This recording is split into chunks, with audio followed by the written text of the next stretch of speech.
And welcome to In-Game Chat for Saturday, August the 6th, 2022.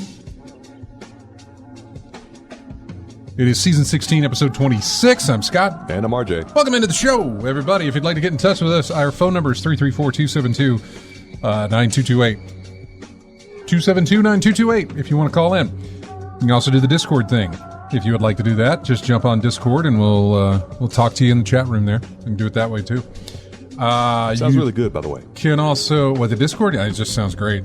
You can also just join in the chat room, and I'll just repeat your comments, apparently, from time to time. But yeah, plenty of ways to get in touch with the show, plenty of ways to interact with the show, plenty of ways to be on the show, and we welcome them all. Go to ingamechat.net for all of those links I just mentioned. You can just go to our website, go all the way to the bottom, you'll find it. You can find us on Twitter at InGameChat. You can find us on Facebook there as well. You can email us, everyone, at ingamechat.net. We are streaming currently on Twitch. We are, right? Twitch, yeah. Streaming on Twitch right now. Go to twitch.tv and find us there, as well as joining the chat room live while we broadcast. Welcome to the show.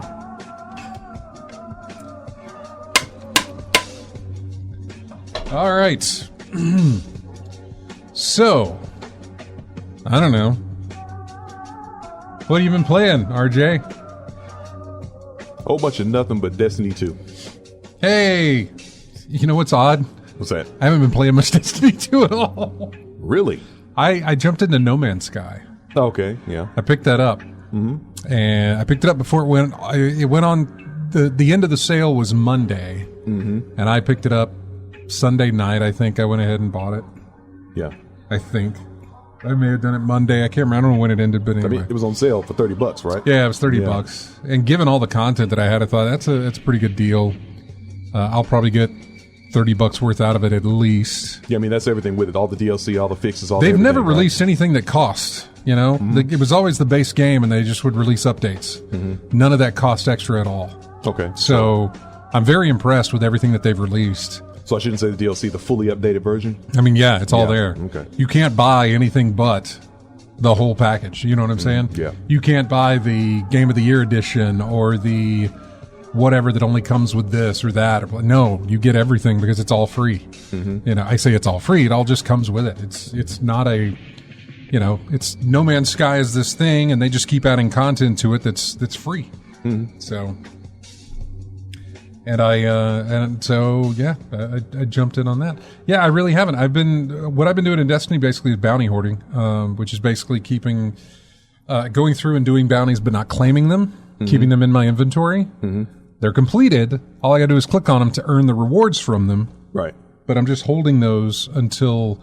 Wow, that's a fast call. I'm holding those until the new season comes out. Yeah. And then I'll pop them and get all my stuff and everything else. Let's just they're calling. Let's just jump to the phones. Hi, you're on In-Game Chat. Who's this? Hey, this is Rat Trap, your friend. Oh, hello. What's going on? Oh, geez, that's loud. Hang on. There you go. What's going on? Sorry. Hey, sorry, you're on Bluetooth because I don't actually stay on the phone and drive. Can I put in a request? For what? What would you? A song. Okay. As any good DJ will tell you, I will say we'll try to get that on for you. No, what song are you requesting? your rifle by your side from Far Cry 5. Oh, okay. I'll see if I can find that. Is that part of the score, or is that a actual like song that's in the game? Yes. Okay. I'll take that as a I'll take that as a yes. Preferably the I forget what the name is. It's like band something. It's the one the county choir.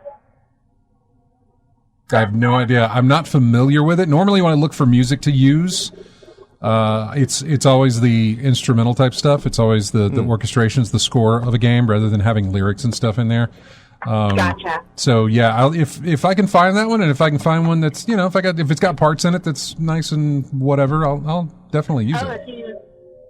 If you want something a little bit more instrumental, Okay. anything from Undertale. Yeah, I've used Undertale before.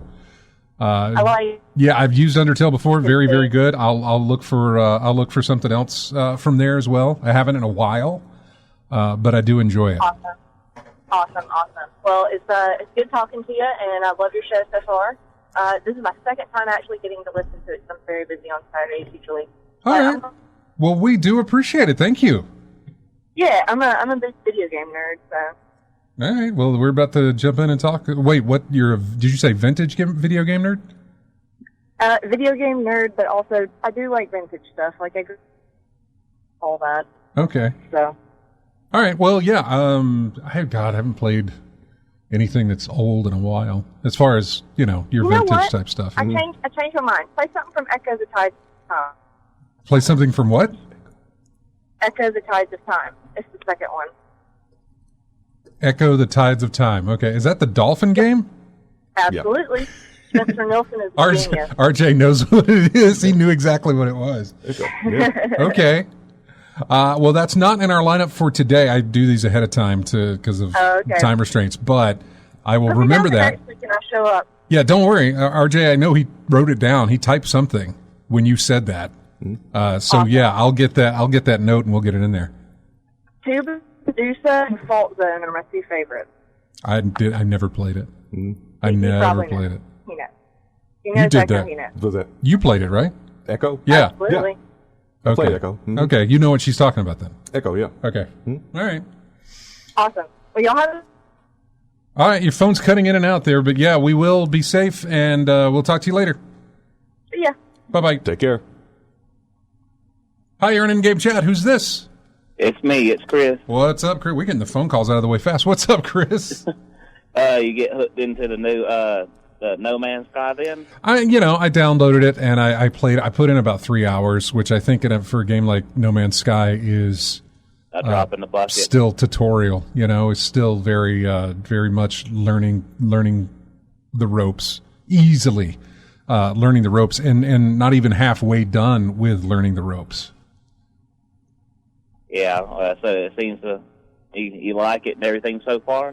Yeah, well, so far. I mean, I got some, we'll talk about it. I got some things to say about it, not necessarily any kind of complaints, because again, I've only put in 3 hours, so I don't know I don't know. But I will talk about it. It's not, it's not beginner friendly that it feels that way. What, just throws you in the deep end? Yeah. Okay. Yeah. It really does. I'll talk about it when we get there. I'll talk about it. What have you been playing, Chris? More of Xenoblade 3. Of course. Yeah. Well, there's another one that, 3 hours is just a little tiny amount for a game like that. From what I understand, that's a good, 60-hour slog or whatever? Is that how long? Possibly more. Around that time. I would say easily more. It's one of the big role-playing game series out there, like other ones that take a long time, like Final Fantasy and Dragon Quest and things like that. Mm-hmm. Definitely. But so far, I've been enjoying the story, and it looks like I've given some hints of kind of what's going on in it, and then I'm more interested than ever to keep going to see what's going on. It's really got me drawn in even more now from what happened in the storyline here recently. So, yeah, it's really drawn me in big time with the story to figure out what's going on. Well, that's good. I like when a game can do that to you where, it can pull you in where it's not, Destiny pulls me in for the fact that I can continue to level up, I continue to get loot, that sort of thing. Destiny's not pulling me in with a narrative. It never has. And if it does, it's only for the length of whatever the campaign is, and then it's back to, I need better weapons, I need better loot, I need blah, blah, blah. Grinding.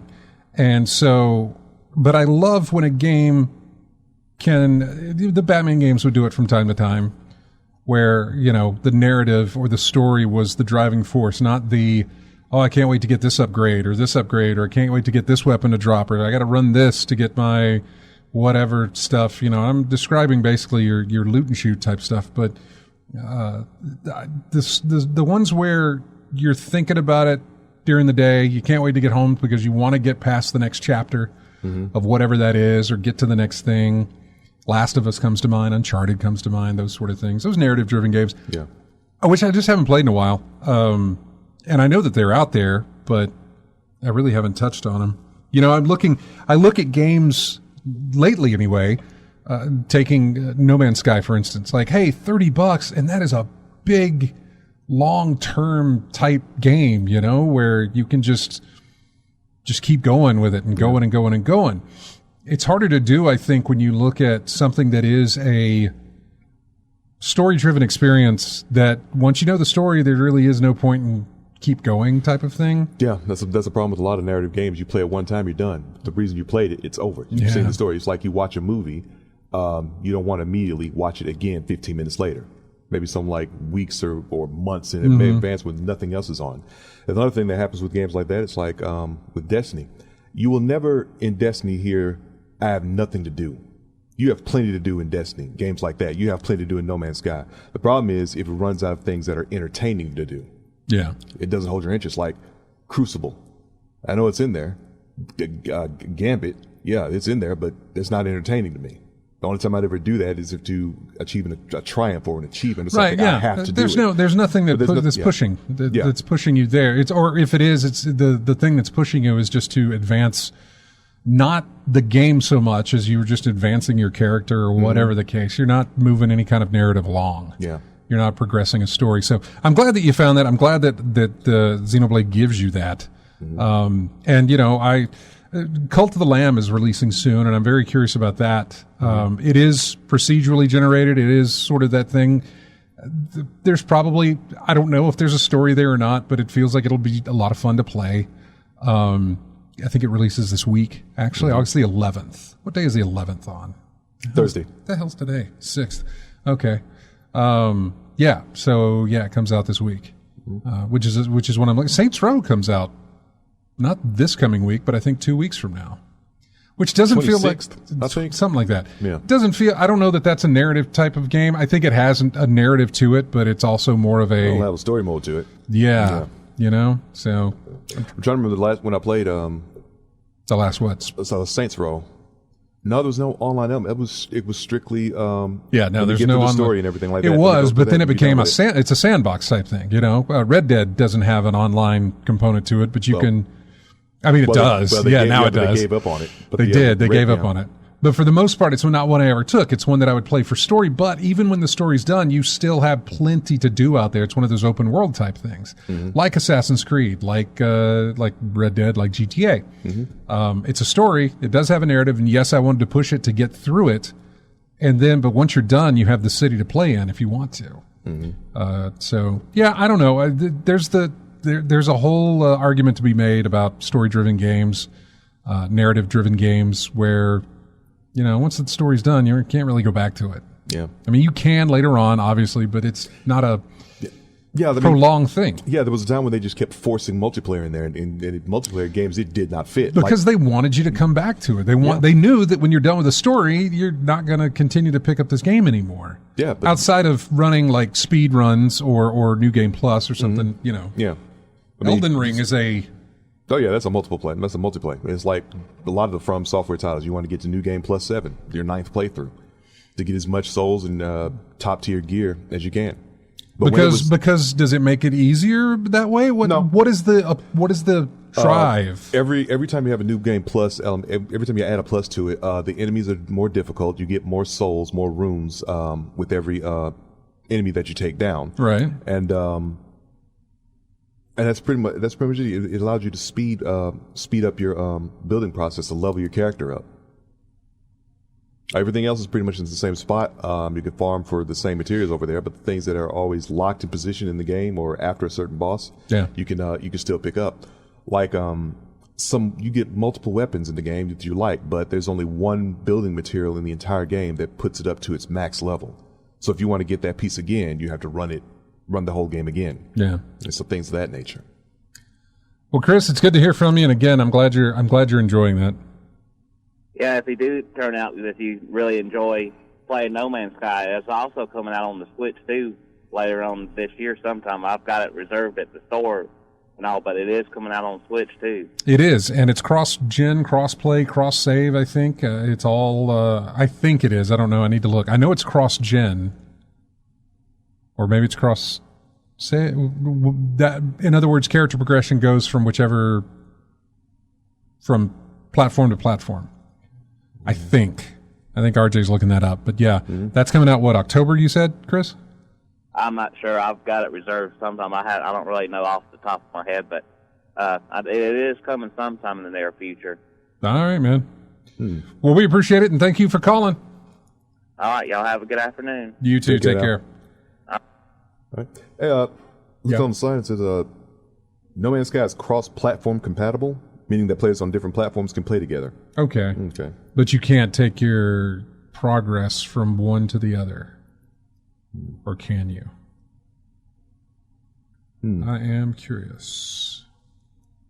I'm not really too worried about it. Yeah, playing together is one thing, but yeah, the saving is, like you said, something else to see. Yeah, I don't know. I think it is. Well, no. Cross-platform on PC and Xbox One, of course. Yeah. Cross-platform between PS4, Xbox One, PS4, PS5, Xboxes, of course. But nothing in this article says anything about saving progression. Possible. I don't know. I'll have to look into it. I'm not that interested in picking it up on console and stuff. Although I am kind of interested to see how how a controller plays with it.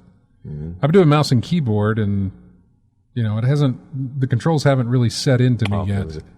Cross progression, players will be able to transfer their save data and progress from one platform to another. In the case of No Man's Sky, cross progression is only possible between the Microsoft Xbox system.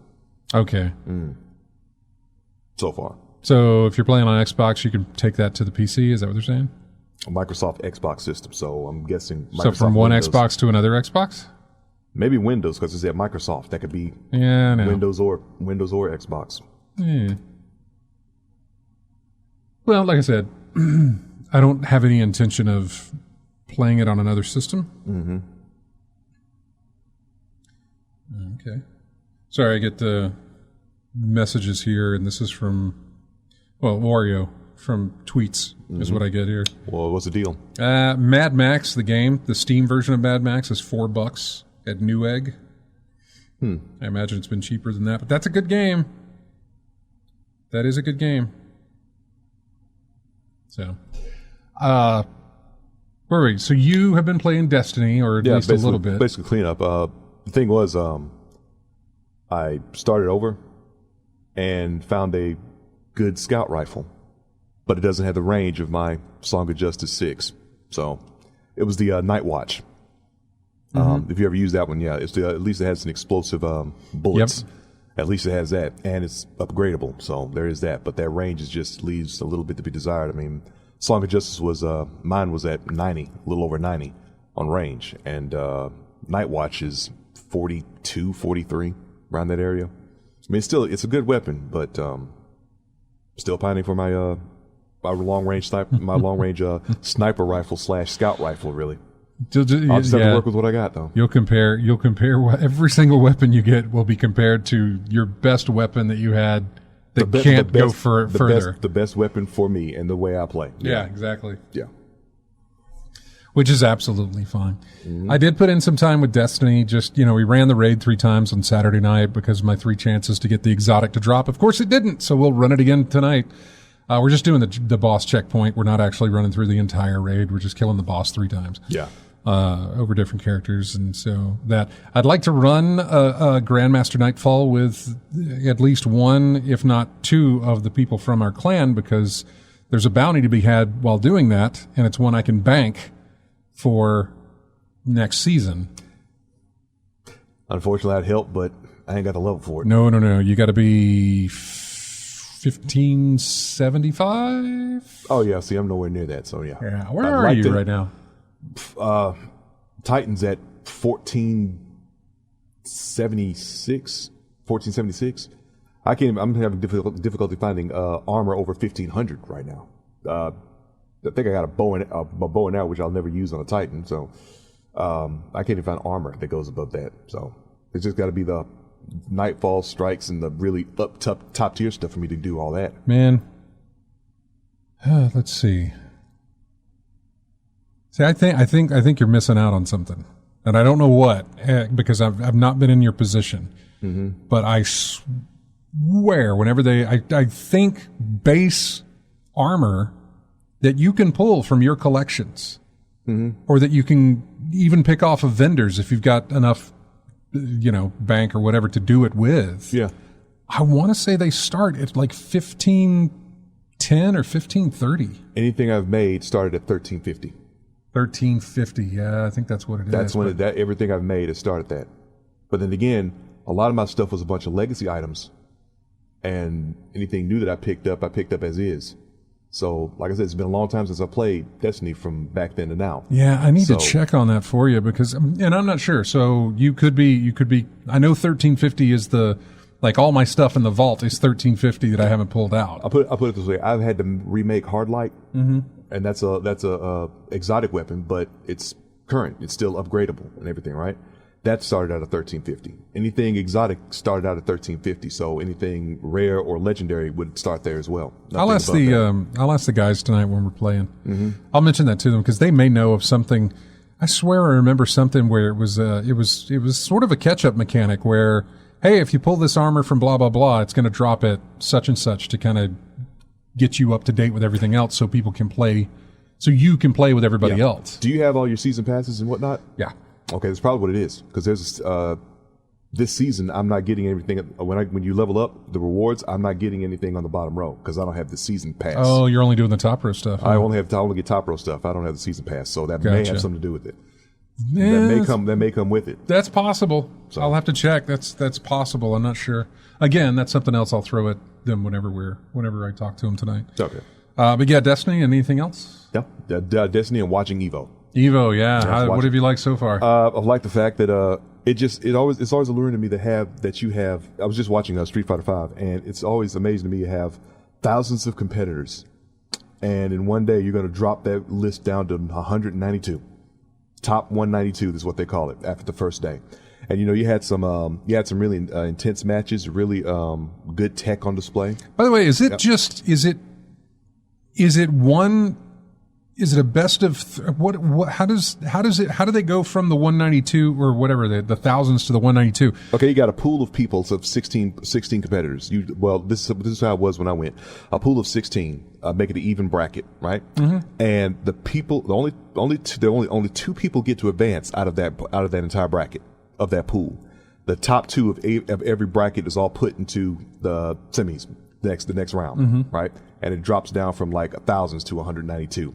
And then those players who advance get to play on.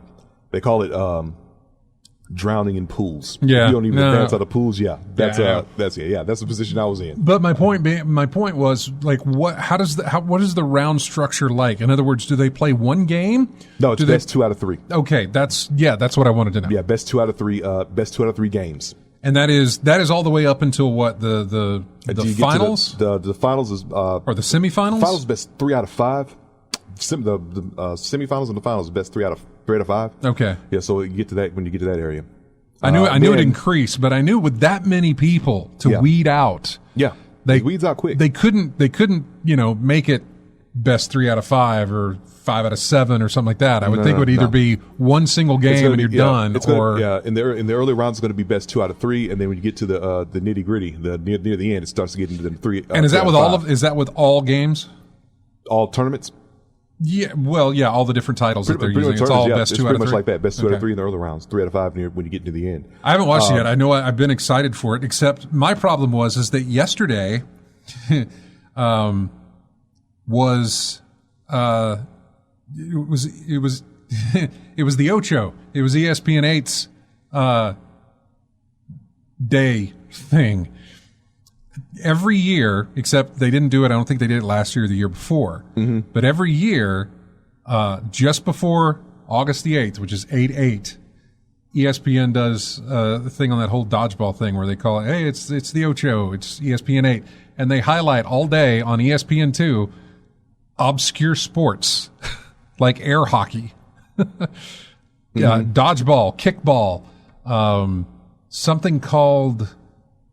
it's like it wasn't sling ball or sling golf or something. Slam ball? No. They were on a golf course, but the clubs that they have, they don't whack the ball like golf. It's like the ball sits on the golf club, and then they overhand throw, and it sends the ball out there.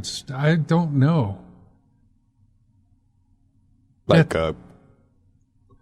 Is it something was some apparatus on the arm or something like that? No. It's an oversized golf club looking thing. Okay, no. And the ball rests on the club, and then they overhand throw, and it releases at the. Sounds like lacrosse. I know it does, but it's not. It's golf, it's like frisbee golf type stuff. Okay. What else do they have? Pogo stick championships, cornhole. Mm-hmm. They did the corgi races, so you got to watch the corgis race. What's another one that we saw? Something called Omega Ball, which is, I know, it was a little hard to understand. Of course, obscure sports. It's obscure sports. Yeah. It's apparently 3 teams on a soccer field, but the soccer field is very small, and it's not square, it's oval. Mm-hmm. At different points on that on that circle, are the 3 nets. So you've got 3 teams of 3 people. So there's a goalie in front of each net, and then there's 2 players on each team out there trying to kick the ball. You just have to score in one of the, in 2 nets, one that aren't yours, that sort of thing. And apparently that's amazing to watch. But yeah, there was air guitar championships. I have no idea. No, yeah, I remember seeing that years back. That's well over a decade ago, but it was on ESPN. Yeah, the Air Guitar Championship. CDZ82 said they did Tetris one year. I don't know if he's talking about Evo or if he's talking about the Ocho. I've seen Tetris on stage. It was like a big it was a big thing. Yeah, they had some kind of esports thing. I didn't check out what that was, but they did have one. I think the most notable time ESPN covered Evo was when they were doing the Guilty Gear final, and that dude thought he won and didn't, and he left the station. What's weird is did they only do that once or twice? I think they did it 2 years, didn't they? I want to say they did it twice. I remember seeing that. But then they never went back to it. I don't think they did. I think they left it to the esports.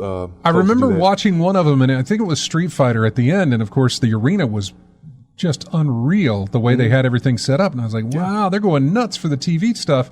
And I want to say they pulled out all the stops for because they knew we're going to be, ESPN was going to cover it, and so they made it look nice and flashy, and it really hasn't gone back to that sort of sense. Well, not hard. It's Vegas, and they were playing at the Mandalay Bay, so they got all the lights and tech there to do that. So I'll be watching. I'll probably watch some of that tonight. After we do the raid stuff. Yeah, the thing about Evo, like I said, the exciting matches, the good techniques that I saw, something I can learn for myself playing otherwise. And then you saw the one-sided beatdowns, which is always prevalent in pools. I saw Multiversus was on the list of games. Yeah, I mean, I saw it was advertised all up and down.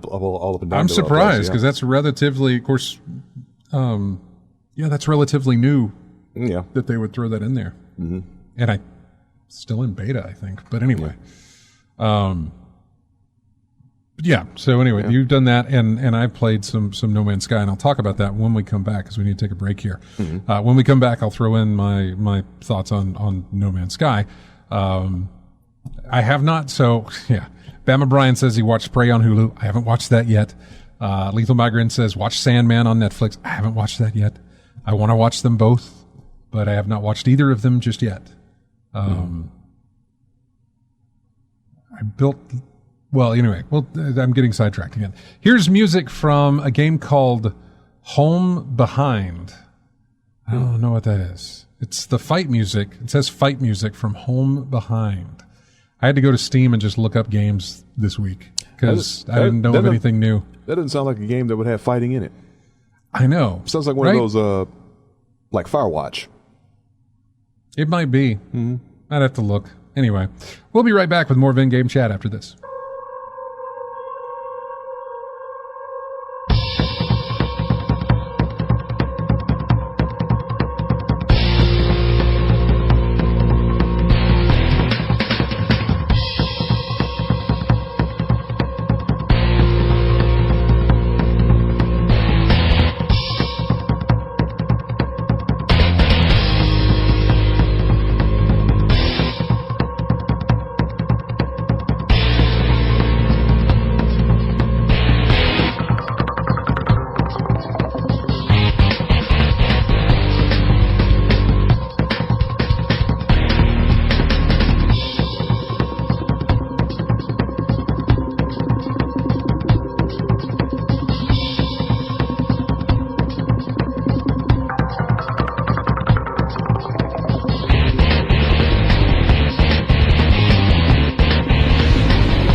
And welcome back to In-Game Chat. This is music from...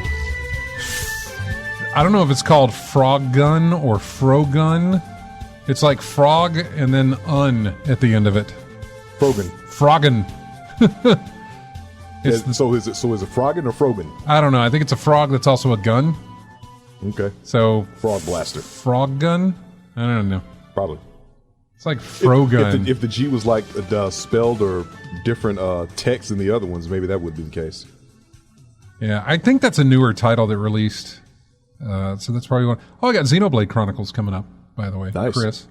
Music from Xenoblade Chronicles on the way. So yeah, I bought No Man's Sky and I downloaded and I played. Did I play something else? I want to say I played some more Vampire Survivors, which I had not played in a long time. And there's been plenty of updates to that thing. There's been so many. It's a lot like No Man's Sky. That guy has continuously updated the thing. More maps, more power-ups, more characters to play as, more enemies to kill. Yeah, he's continually thrown more content into the game, which is always good. But yeah, so I played a little bit of that. I think it was on Sunday. And I kind of want to go back and play some more of that too. I really enjoyed it. But yeah, downloaded No Man's Sky and jumped into it.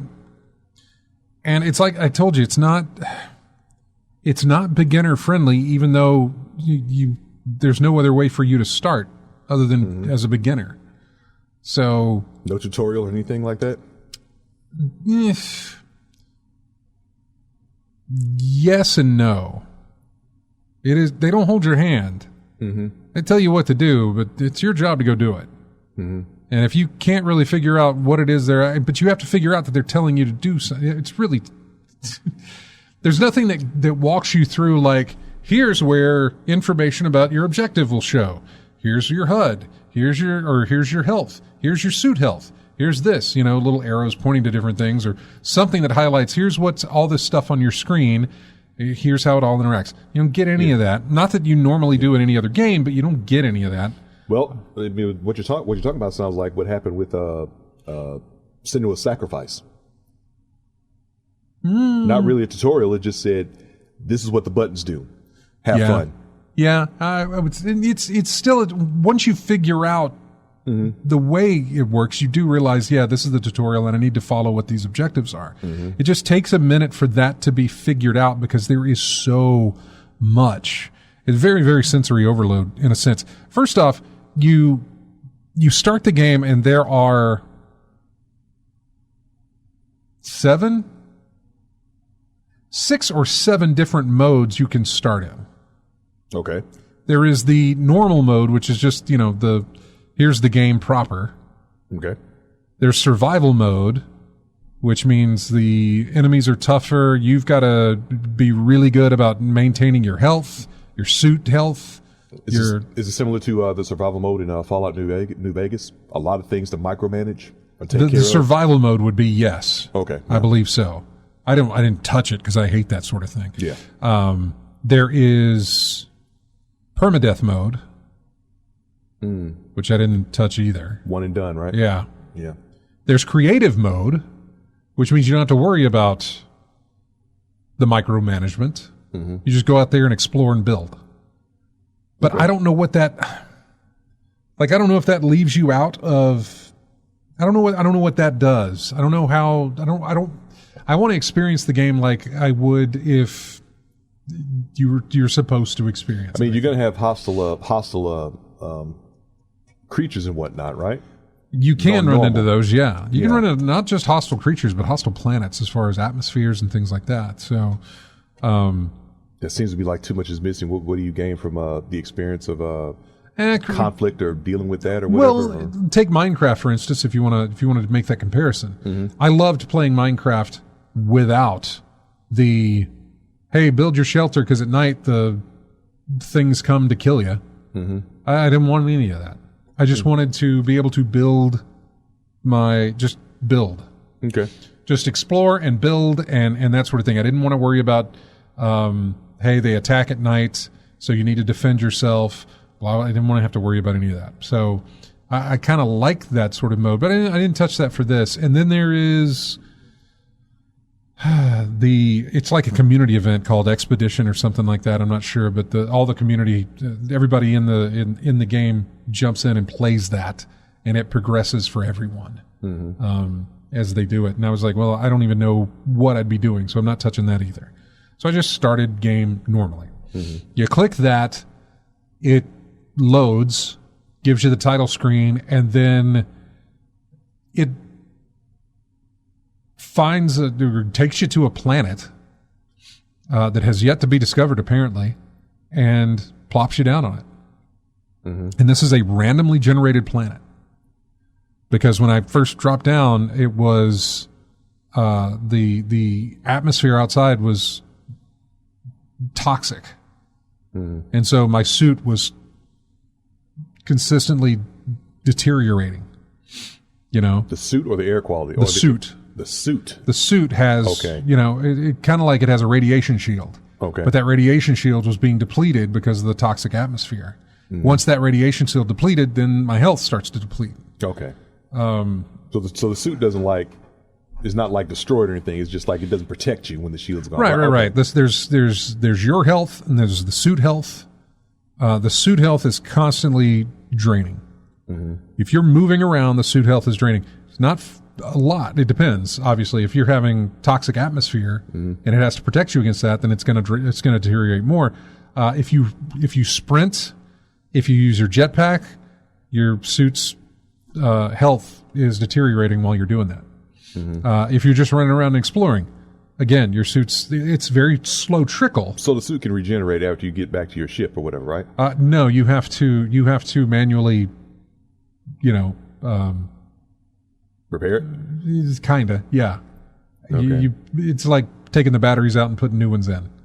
And that gives you full. So it sounds like you're saying like a fuel meter. Yeah, it is. Yeah. Every action you take is depletes energy from the suit. Yeah. So when the suit energy depletes completely, doesn't mean it's like you can Put new batteries in it and it's fine? Yeah. Okay. Yeah, sorry. yeah. Right. Yeah.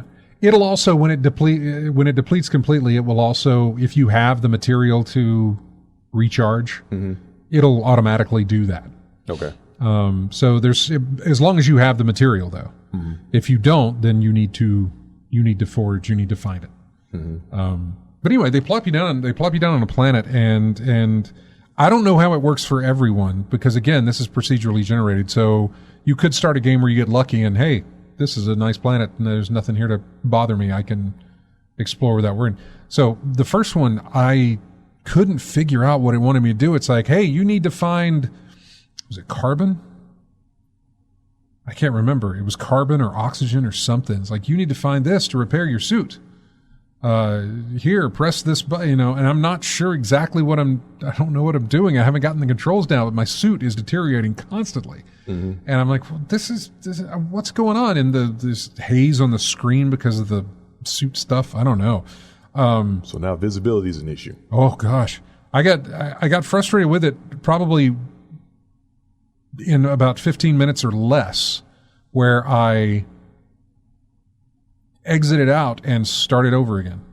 From scratch. Yeah. Which I hadn't really done anything to worry about. I was just like, I feel like you ain't losing much. Just start from scratch. Start over. Besides, this is just from luck of the draw, like you said. So right. So the second time they put me on a frost planet, which wasn't too bad. My suit was okay with that, keeping me warm and stuff. I had to be careful because at night the temperatures got worse, and the suit would deteriorate quicker because of being at night. So I had to find. I was able to eventually, being on this planet, I was able to eventually find my ship, or a ship. I didn't know it was mine, but apparently it is mine. It's mine now.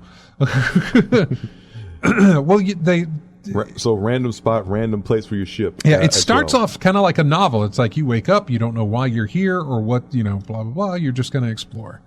And so you do that and you come across stuff and there's messages there that you may not can decipher, or you can only get a few bits and pieces out of whatever the message is saying. But yeah, the entire time at the bottom of the right-hand corner of the screen on the bottom, they're giving you, telling you your objectives and what to do. Hey, you need to find this element because you need to do this for your suit. Once that's done, hey, you need to do this because you need to do this for your ship. So on this little frost planet, I was able to find a couple of outposts that other not people, but other civilizations have put there or something, other explorers, and was able to find everything I needed not only to repair my suit, but to also prep my ship so that I could use it to leave.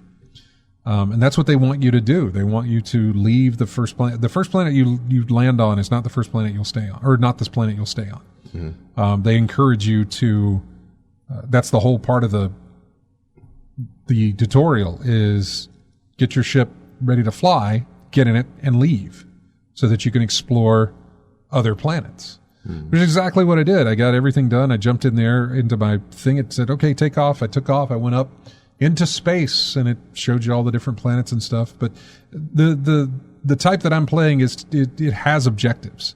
So it's like, hey, you need to follow the signal that you have discovered. Because scavenging through things, I found a signal. Which put me on the planet that I'm currently on, which is very nice. It's called a paradise planet.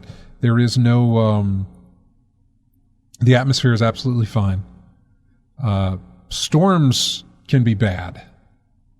There can be heat storms. There can be ice storms. There can be, anytime the weather gets bad, you need to be in your ship or in some sort of shelter of some kind.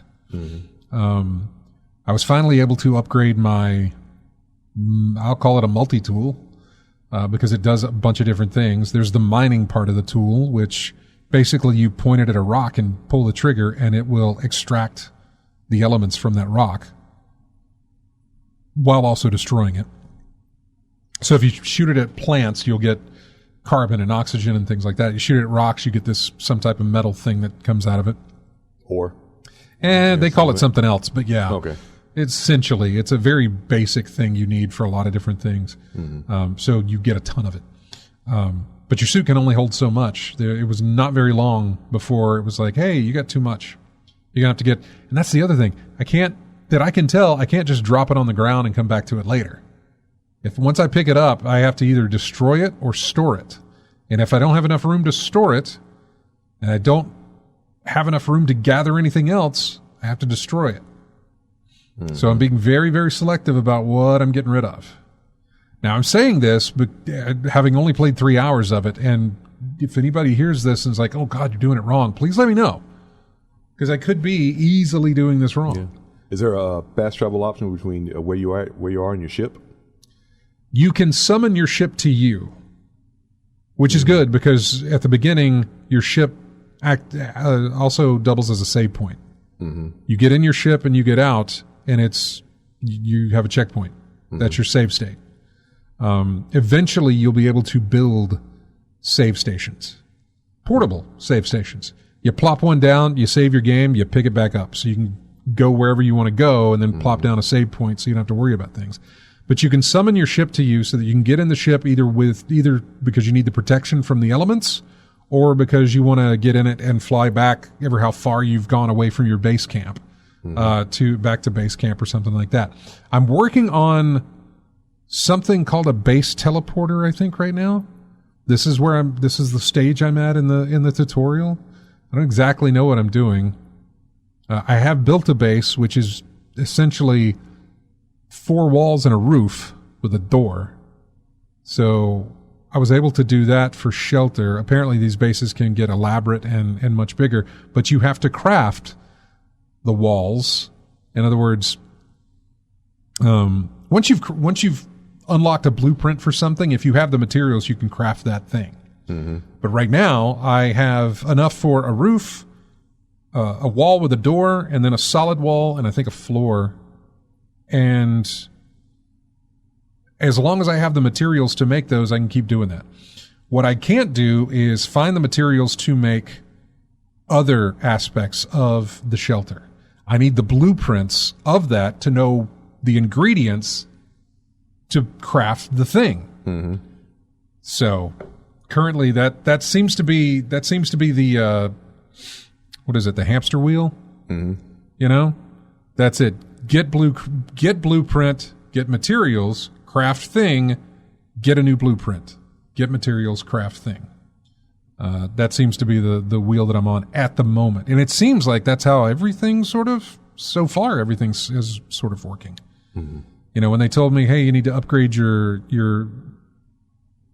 multi-tool, because originally it was just a element extractor type of thing. Shoot this, you extract an element. Well, then there's also a terrain modifier. Okay. Yeah, where I can point it at the ground and it will just dig. It'll start digging holes in the ground. And if there's any element that happens to come out of that, it'll automatically be, added to my inventory. Fancy Minecraft. Right, yeah, because when I got on that planet, I had to do something with my visor so that it could show me all sorts of stuff that's on the planet. And what I had to go do is find it wasn't carbon. It was some other kind of metal, and not copper. It was some other kind of metal. Mm. And I found a deposit of it, which is near where my base is. And I was able to shoot that with the mining tool, and it would, bore into that stuff. Yeah, pick it up and go. Yeah, exactly. And I can't remember what it was that I needed. So yeah, it's that. I haven't run into any kind of hostile stuff yet that I know of, other than the weather.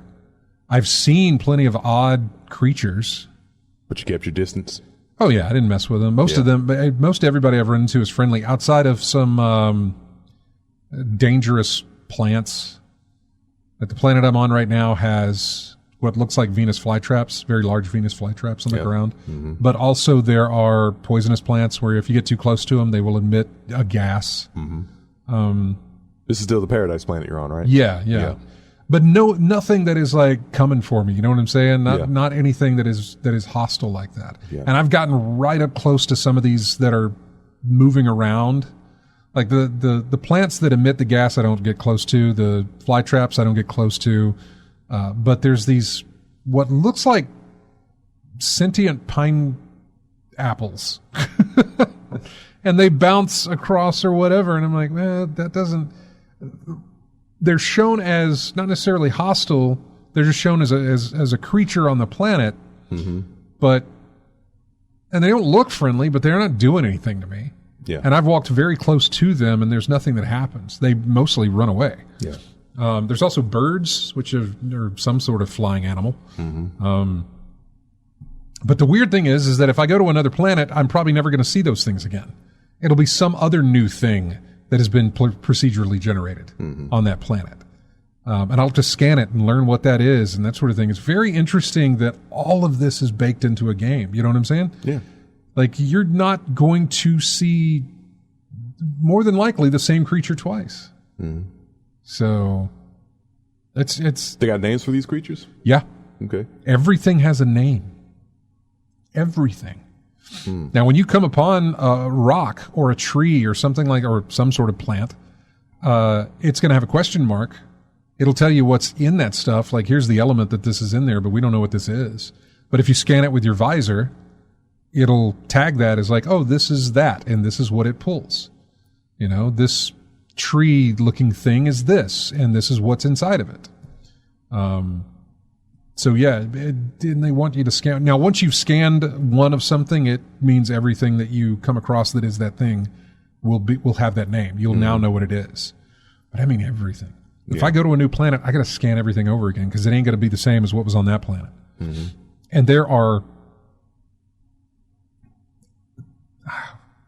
I want to say, billions of planets. Yeah. I think you suggested that the last time. There's a significant number of planets you have to go through. It's a lot. You don't have to go through them, but it's a lot. Yeah. What I'm interested in now is because the stuff that I'm trying to clear out of my inventory, because I don't have room for other things to go in my inventory. Yeah. It has a value. It has a monetary value. So, you know, this is worth whatever. So far, I haven't run into any place where I could spend money. But at the same time, I've not run into anything where I could make money. In other words, hey, this has a good value. I'd like to sell that and get the money from it. I don't know. Apparently those are in space stations, but I haven't gotten to that point in the tutorial yet. Yeah. If at all. I don't necessarily know. I don't know what's going to happen. Yeah, maybe you'll find one, maybe you won't, because you said there's a lot of area to go through. Yeah, the objective feels weird right now. I'm trying to get enough to power I think it's a base teleporter, and I don't know what that means. I know you're thinking, well, it's going to teleport your base. Maybe. Or is it a teleporter that will take me back to my base? Not going to teleport my base, but teleport me to my base. I don't know. I have no idea. I have to find, because I have to unlock blueprints, I have to find something called salvage data, but I don't know how to find that. And I meant to Google that when I got done playing this morning, but I never did. So, like, where do I get salvage data from? I don't know. This morning, my scanner will tell you, like, hey, there's debris, or there is a cargo drop over there, or there's damaged equipment that's on this planet before you even got here. And I'm like, okay, I'll go over there. Well, sometimes it's like, oh, here is a buried artifact. Doesn't know what it is, but it's a buried artifact. And you'll walk right over to it, and it's not there because you'll have to use your little tool to break away the ground to get to what's in there. I did that today, and I got some really cool stuff, a suit upgrade and a couple other things. It was for my jetpack. It didn't help my inventory or with the health of the packets or with the health of the suit itself. But it was a hidden relic. That's what it was. Not a hidden relic, a buried relic. And so I'm digging in the ground. I was like, okay, I got to keep going further. Well, finally, I hit something, and this hole opened up. And it was a massive cavern. Massive cavern with pools of water inside.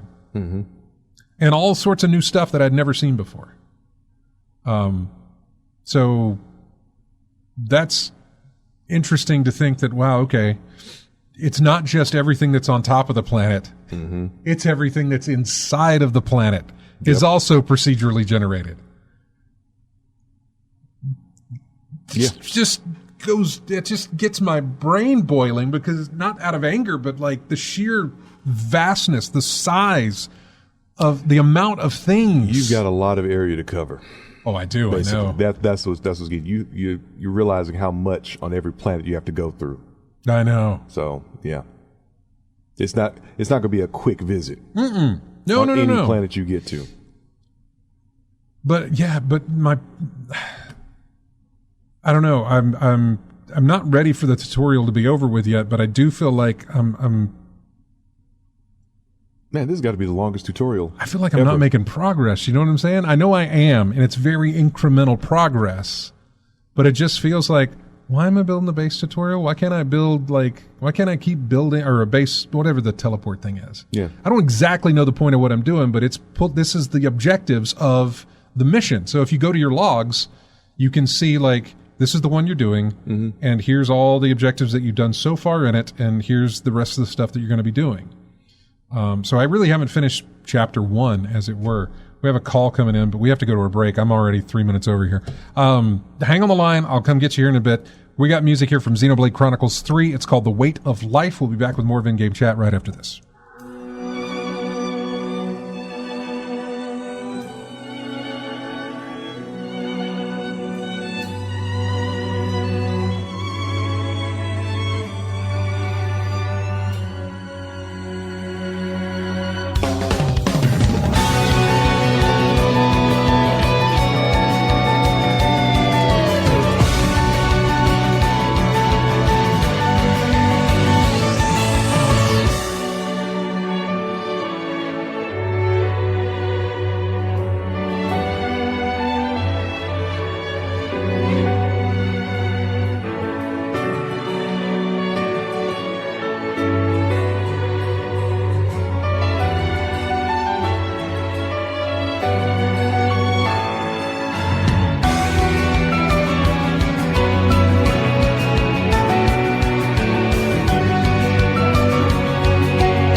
Hey, welcome back to In-Game Chat. Music here from a game called Police Stories.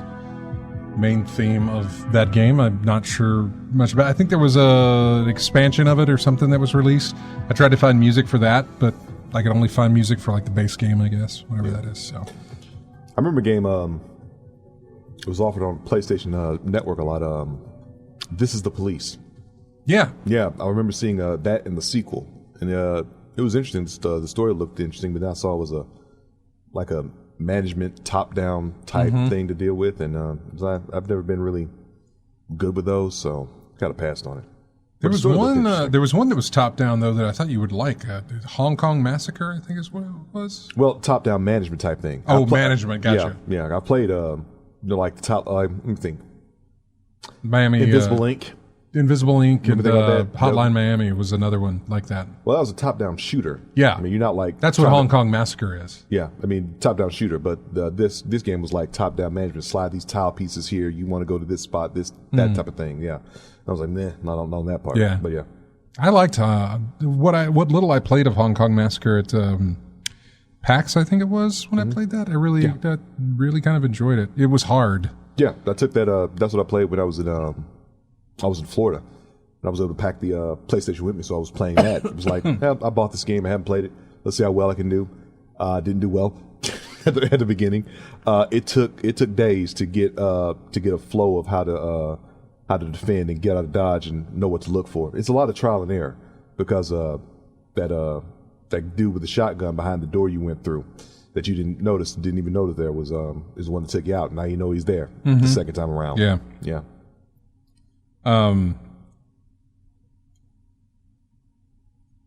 Oh yeah, we were talking about No Man's Sky. Yeah. Chris called back and was talking to me about it, saying that he thinks that I'm gonna enjoy it, and I have. These are not complaints that I'm giving about it. The thing of it is that. You also got tips in the chat room about. I know, yeah. Best way to get salvage day is land and look for buried tech modules. You can use your scanner on any planet to find these. I can use my scanner to find them, but I really gotta see. I don't see any buried tech modules near base camp, so I'm gonna have to move around and explore and kind of get away. I need to make sure that my ship has fuel load because I need to summon my ship and that sort of thing. I'm gonna have to look and explore, which is exactly what you're supposed to do in this sort of a game. I'm making progress. It's very incremental progress, but I'm making progress. And, I'm just looking forward to see where it goes. I keep playing it. That's the thing. And it's not so far from everything that I've told you hasn't kept me from playing more of it. It hasn't, it's not one of those things where I felt like this was, I regret my purchase, Yeah. Hasn't done that to me yet. So I could see why it would have if I had bought this thing for the full price and way before all these updates came out. Yeah, if you were one of the ones who bought it day one, yeah. Man. But yeah, so I'm enjoying it, and I think it's going to hold. It feels like it's a game I can just jump into anytime I want to. Mm-hmm. Like Destiny is, hey, you've got this week to do this stuff. If not, well, you can try it next week, but it'll be different. Yeah. And if you don't do it this week, then you miss your chance at advancing further until next week. You know what I'm saying? So like if you're trying to reach, a certain certain things you have to do because they'll have something pop up on the screen when you load in. At least for me, anyway. Mm-hmm. Speaking of which, this is something I got to talk to you about. Speaking of pop-ups on Destiny, some things they'll tell you this week is available at this raid is available now. This raid is available. Mm-hmm. Try to get your shot to get this exotic, this and the other exotic. Right, they do the rotations. Yeah. Yeah. So yeah, I get that. I mean, bounties are just bounties. I mean, just take out 15 dudes with a shotgun. Okay. You have a shotgun? No, I don't have a shotgun, but I'll find one eventually. When I do, I'll just throw it in storage. So the next time this bounty pops up, I'll just go to storage, pick the gun up, and just go from there. How much is in your vault? About 40 pieces. Oh my God, I would love to have just 40 pieces in my vault. I would love to have 40 spaces in my vault to play with. Yeah, I mean, I have so much ridiculous free space. What, 600 pieces now? 600 items. 600 items, yeah, and I think I only got 40 occupied right now. And a lot of it's like, I'm probably doing this wrong, but so I was planning on doing it anyway. Spare armor, a very few weapons here and there, stuff I've picked up. Like I said, for bounties, the shotgun in case I need a shotgun, a fusion rifle in case I need a fusion rifle, a bow in case I need a bow. Not for like exclusive use, it's just for bounties basically. Some highlights gear, stuff for your ghost, little things like that, your transmat format, things like that. Like you want the flaming wings, or you want the Cabal entrance for when you transport to a planet from your ship. That little things like that. Yeah. Other than that, that's pretty much all I've got in there.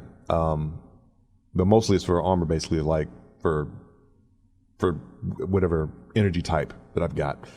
One for void, one for arc, one for solar, one for now stasis. Yeah. That's basically what I've got right now. No, that's good to have, and that used to be a way that I would throw things in there. Right now, I'm throwing. Let's see. If I get an exotic, obviously, I throw it in there. If I'm not using it, but I get an exotic, outside of it being a double, yeah, I just dismantle doubles. But if it's something I don't have, it goes. It either goes on my character, or it goes in the vault. Yeah, I mean, or if I don't need it, I'll dismantle it because I can always remake it if right. need be. But see, on. I don't know what the meta is going to be next season or the season after that, as far as like what is the go-to gun to use. You know, last season it was a submachine gun called Funnel Web, which was a Void submachine gun. Of course, we were all running the Void 3.0 upgrades and stuff that they had done. Mm-hmm. So getting Void kills and putting Void poison on enemies helped your character with the build that you had. I don't think I've ever done that. Yeah. Void poisoning, I mean. I've been using Void stuff all the time, but I don't think I've ever poisoned an enemy in that game. The glaive that you get from the first thing of Witch Queen, and again, it depends because those are modifications that can add that in there. Random that can weaken the enemies. Okay. It says weakens and disorients them. Or right. Something Yeah. like that. Slows them down. So I said void poison, but it's a void burn. It's the same way that the gun that I've got now that's solar. Like when I kill one, it's incandescent. So if I kill an enemy and he dies from this weapon, especially precision hits, then the surrounding enemies catch on fire. Yeah, I think I had a sniper rifle did that. Yeah. Yeah. So that's. But it was rare. It wasn't legendary. That's sure. Mm-hmm. There can be blue is what you're saying, right? Yeah, blue one. Of the balloons. Mm-hmm. Yep, sure. I imagine they can. I know Dragonfly does things like that, where Dragonfly and explosive head. It's not on arrows, not guns, though. There's that too. Yeah. Mm-hmm. I had it on a bow, but the delay for when it went off was just took too long.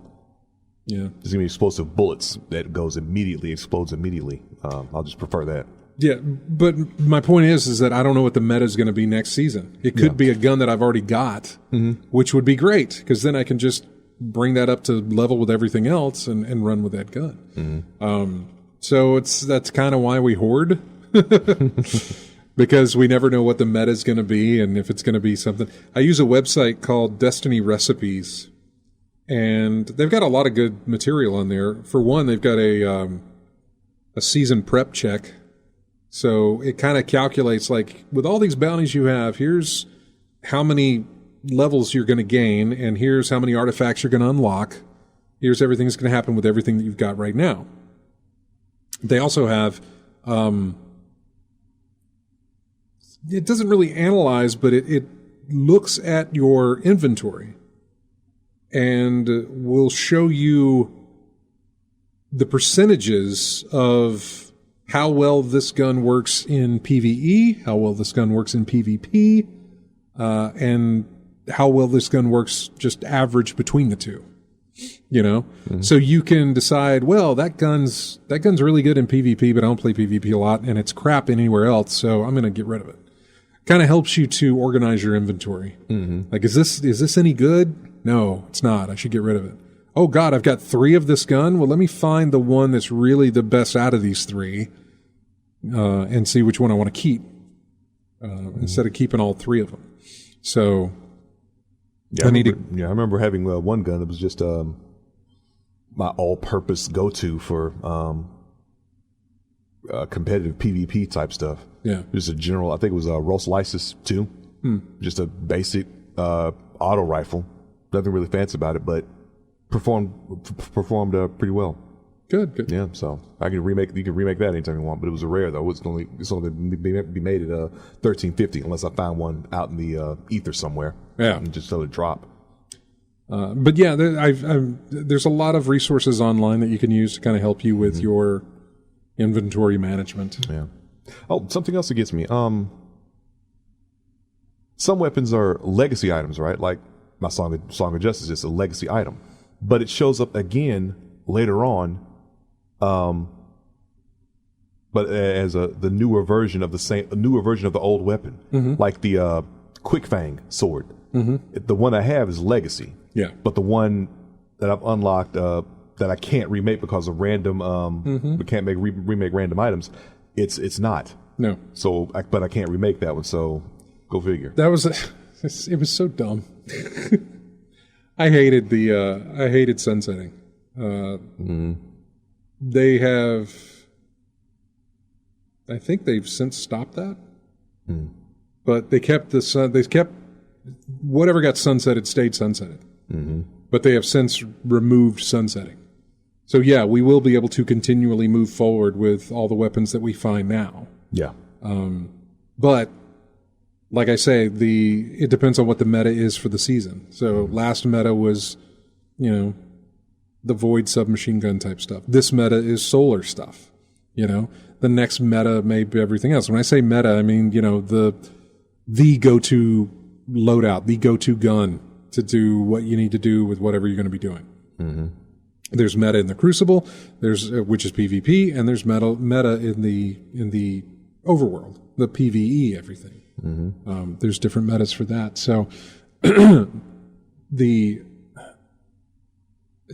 they sunset, and I got rid of a lot of sunset, that helped my inventory management more than anything. Because when I did go through and look at everything, if it was sunset, there was no way for me, I didn't need it. I was like, they're not going to reverse course on these sunset weapons, and they're not going to increase for me at all. There is no point in keeping them. With the exception of Crucible, of PvP. Your levels don't matter in PvP. No, it don't. So you can jump in there. So I could use that raw slices because no matter what level it was just as effective as some legendary item that everyone else was using. Exactly.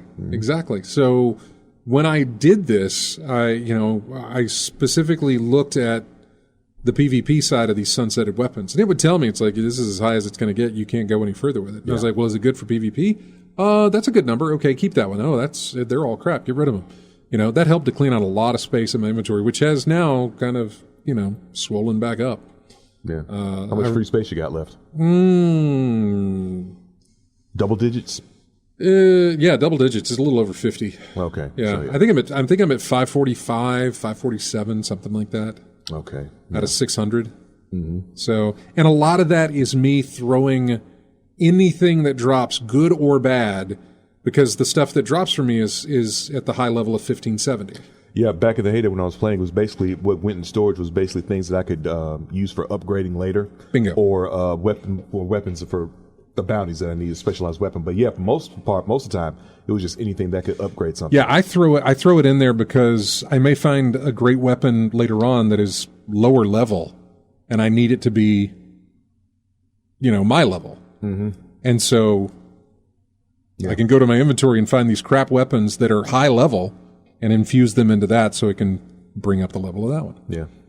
Yeah, the power cap that I'm sitting at is 1570 right now. So I may come across an auto rifle or a shotgun or something at 1560 or whatever it may be. I may have something in my inventory that needs to be upgraded that's 1350. The meta next year may have a weapon that I already have. It's like, ooh, if you've got this, bring that up to level and go to town, man, because it's awesome with this new ARC stuff, because that's what we're getting next season is the ARC rework. Yeah. I was trying to figure out for the longest time why my ARC screen on my Warlock wasn't the same as the Solar and the Void. I was like, ARC has been left to last. It hasn't been updated yet. Yeah. Right, exactly. How are you liking that so far, the update they did with the classes? I really like it. I honestly do. It allows for so many different builds, the way you can do your character build. Do you want your character to be...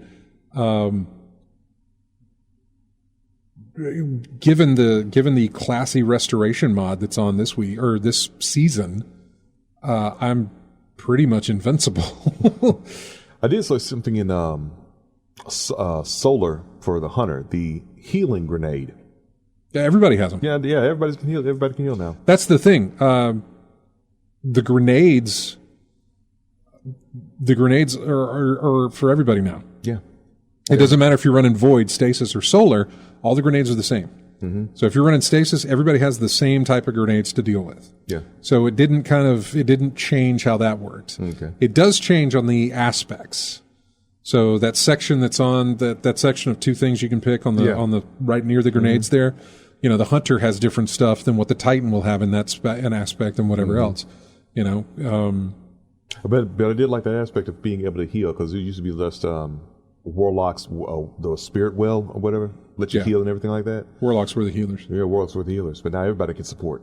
And see, I've basically been playing this game basically with teams in a way as a support person, or in my case, defense is the ward of dawn and making shields and doing that. Now I play as a support when I do the Grandmasters because I have the ability to make people invisible, not just other people, but the entire team. If they're close by, I can make us invisible. Keyword, if they're close by. Yeah, you really need to stay in packs when you're doing Grandmasters. Everybody needs to be together. You split up and things get bad. Quick. Yeah, because if somebody dies and you're near them, you can res them, or still protect and res, that sort of thing. Or you can throw down invisibility if you want to, or a warlock can throw down a shield, Titan can put up a wall, barricade. So plenty of reasons to stick together as a team. It's also to cover everybody's back. We're all firing forwards, but maybe somebody has flanked us. So make sure you check. Somebody's got to be checking. So that's happened to me today. Yeah, it's all like stick together, that sort of thing, and everything will be fine. And as a hunter, I can throw down my smoke and invis if I need to. And the way I can build that character is to where I can almost have smoke all the time.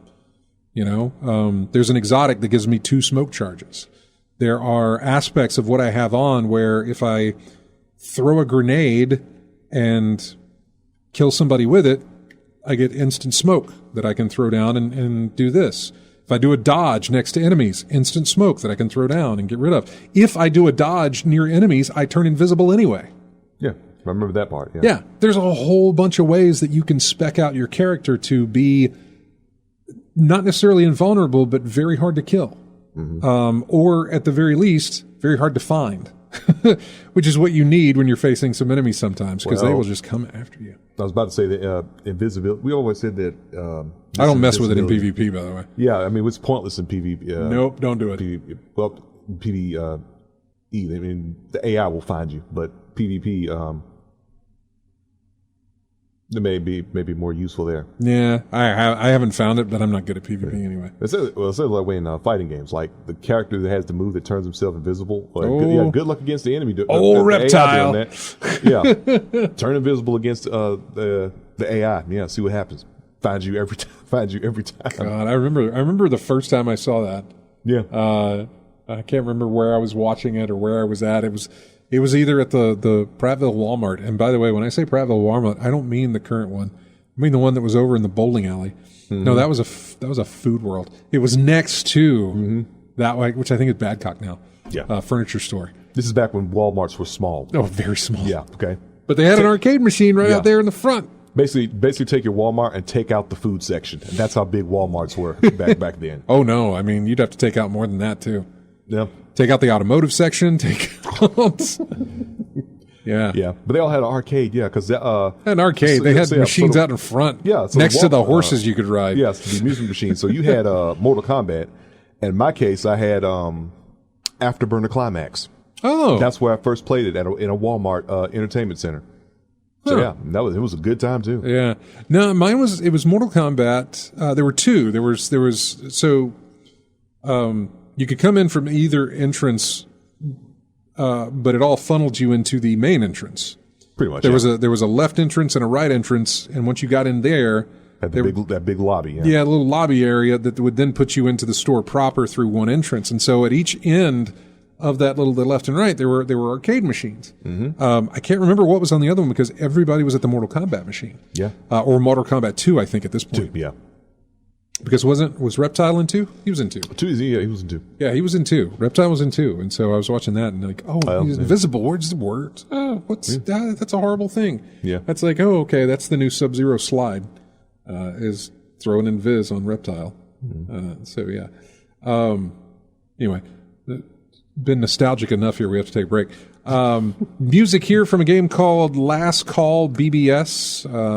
This is by Zachtronics, I think. Is the name of it? Yeah, Last Call BBS. It is called Robot Cooking. I don't know why it's called Robot Cooking, but that's what it's called. And we will be right back with more of In-Game Chat right after this. He said, while he waits.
Welcome back to In-Game Chat.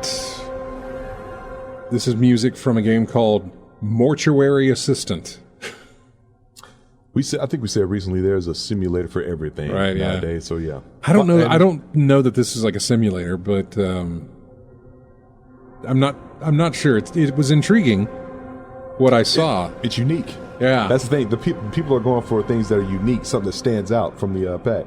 Because a lot of games you play, and it's like, oh, it's just like insert game here, you know. So, but I can't think of one for Mortuary Simulator. It's Mortuary Assistant. Yeah. It's called Rise and Fall was the name of the track there. Yeah. So. All right. Let's. We haven't even touched on news. I don't necessarily know that there is any. Oh, what? I'm sorry. The tags: horror, supernatural, mystery, demons, surreal. Okay, I thought it was actually. It's not a simulator. No, it's not a simulator. No. It's a horror game. Horror title. Yeah. Okay. Mortuary Assistant, just like insert horror title here. I think it's got like management capabilities or something. I can't remember. 10% off on Steam, $22.50 right now. When did this come out? Oh, released last week, August 2nd. Yeah, is it early access or is it out? Just said release. It says release date. Didn't say anything about early access. It says it was released. You got the demo, and yeah, $22.50 right now. Let's see. Performing bombing tasks while keeping demonic forces at bay. Yeah. Okay. Perform occult rituals to identify entities. Piece together clues to banish the demon, save your soul. Uncover the gripping history of the character, the haunting past. Sorry. Of river fields and a sinister secret that lies just be okay. So it's a horror mystery thing. Yeah. While doing your job as a mortuary. While you're doing your job, yeah, exactly. Let's see.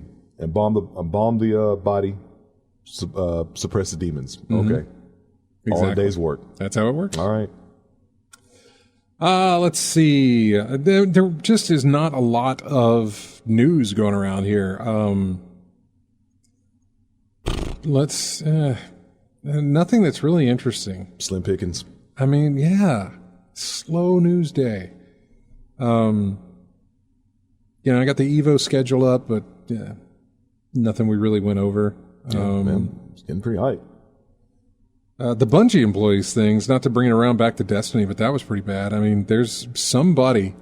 I don't know if you read that article there. It was on the creepy end. Somebody got a phone call or a text message or something. Mm-hmm. Demanding them to add something in the game. It was very racial. It was very, very racial, horribly, horribly racist thing. And said, you really need to, you need to put this in the game, blah, blah, blah. I don't know if it was their voice or the text. And then ended it with, enjoy your pizza. And then, 30 minutes later, a pizza arrived at the door from one of the delivery services. Mm. So it's like one of those freaky things where it's like, maybe they have my email or maybe they have a way to get to me on Discord or something like that. But then it's like, oh, wait, this person also has my address. Mm-hmm. Yeah, it's very hostile, very bad. I don't want to necessarily say it's given the Destiny community a bad look because I think the Destiny community already has kind of a bad look as far as what's going on with that and Bungie and everything else. So someone basically trolled Bungie in the worst way, basically.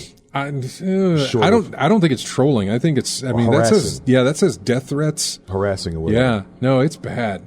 It's real bad. And anything short of swatting. So yeah, I'm looking at the article now. So yeah. Yeah, I don't know people like that. I really don't. Somebody mad. As much as I play the game, I don't ever run into.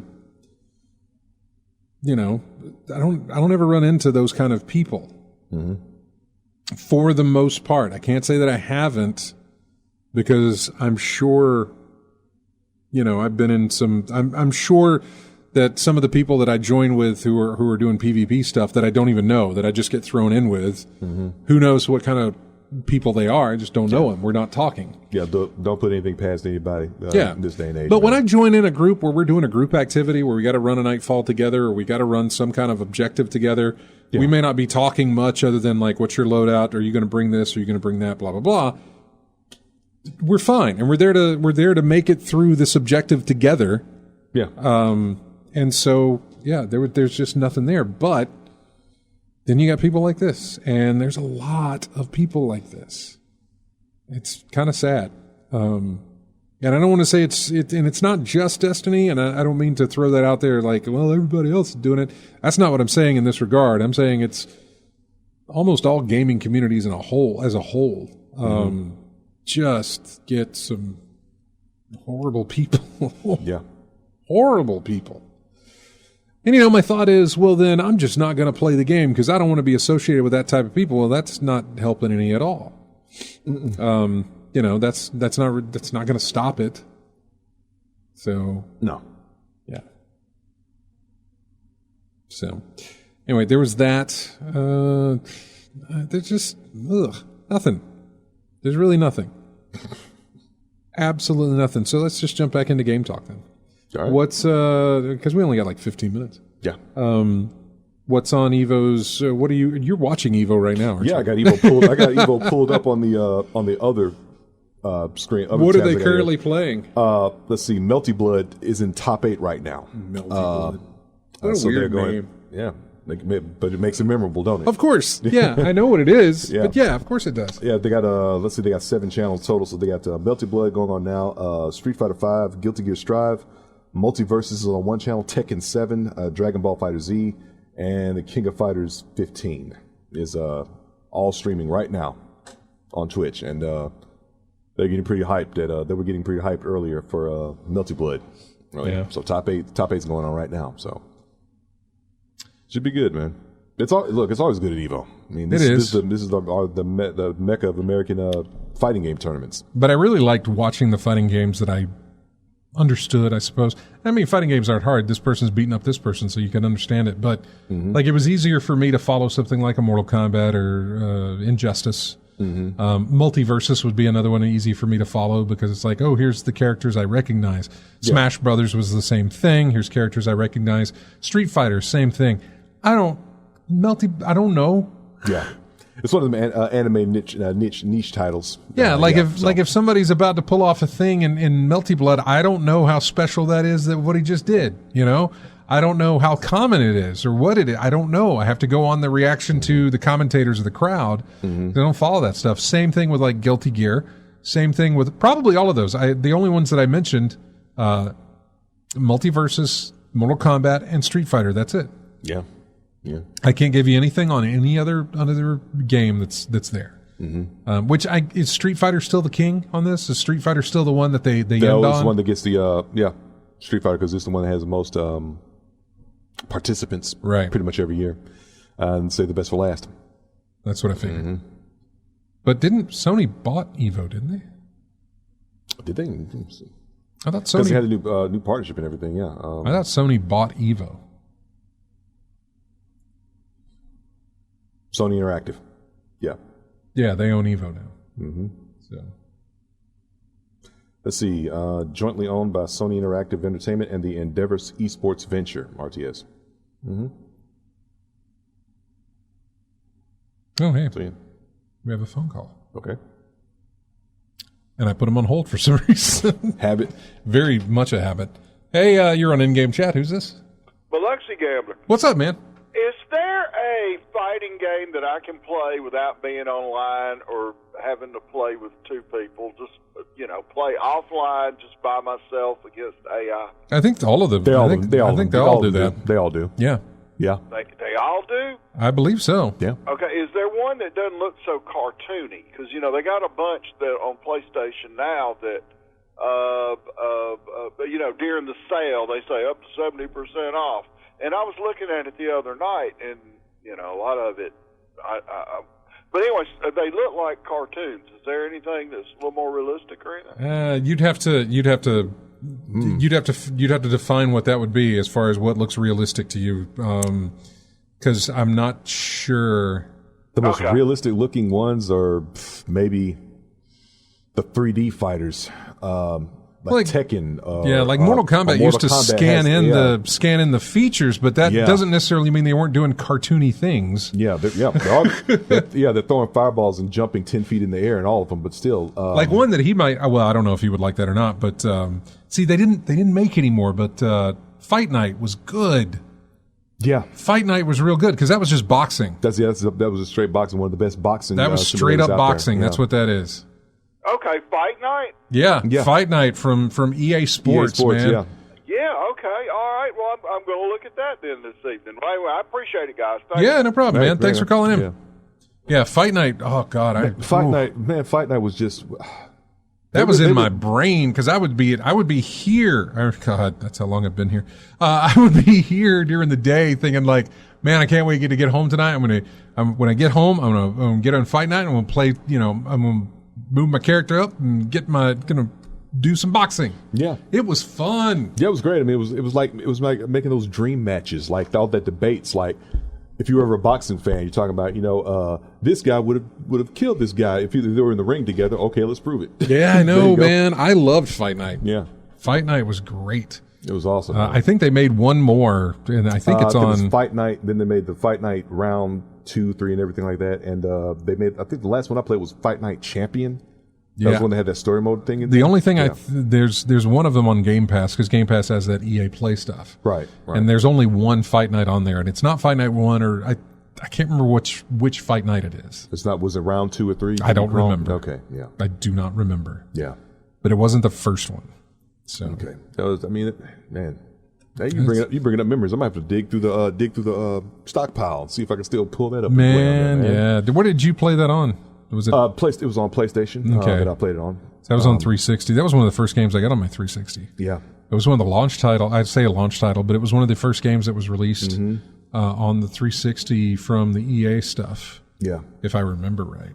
I still remember I still remember the cover athletes on some of those things. I think one of them that I remember was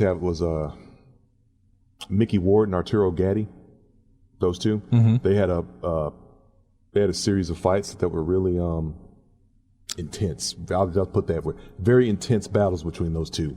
I could have mentioned to him the UFC games. I mean, those are fight games. Yeah. I don't know how well they are. I don't know how well they play. They from what I understand, they're not the best. Yeah, they had some glitches. A lot of glitches. Glitches in there. There's more videos about the glitches than there are about the games. They're funny as all get out, but yeah, they're hilarious. Glitches, yeah. I think the one with the commentary from a fake imitation of Joe Rogan. Those are the best. God, they were goodness. great. Hey, you're on In-Game Chat. Who's this? This is Mark. Bart? Mark. Yeah. Oh, Mark. Hey, Mark. How you doing, Mark? How's it going? Hey, it's going all right. What's up with you? Yeah, I'm just an old codger. I was just wondering if y'all remember a game, if y'all are old enough to even remember Mike Tyson's Punch-Out. Of course, yeah. Oh, yeah. Man. Oh, yeah.